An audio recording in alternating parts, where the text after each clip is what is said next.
জুতার তলা ক্ষয় না হওয়া পর্যন্ত এই ছোট্ট হলুদ কাগজটার মর্ম কেউ বোঝে না।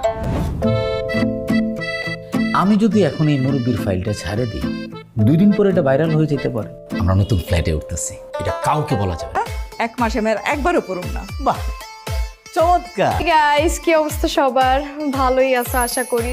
আজকে আমি তোমাদের সবার জন্য নিয়ে আসছি একটা সুখবর, একটা দুঃখবর। এইবার বুঝতে পারছি মানুষ যে আমারে কয় আমি ফ্ল্যাট কিনছি, জমি কিনতেছি, ব্যাংকে টাকা জমা রাখছি, কোত্থেকে পায়? আমি কেমনে কমু? কোনো কিছু বলার আগেই আপনি বুঝান, অথচ যে জিনিসটা বোঝা দরকার সেটাই আপনি বুঝতেছেন। সারা জীবন ধরে যা ধারণ করেছি তা হঠাৎ করে জলাঞ্জলি দিয়ে দেবো তা তো হয় না। আপনার হাবভাব দেখে মনে হয় আপনি সিনেমার নায়ক আর আমি হইতেছে ভিলেন। কি হয়েছে? কাটা বেনছে? আমি আপনাকে বলছিলাম না,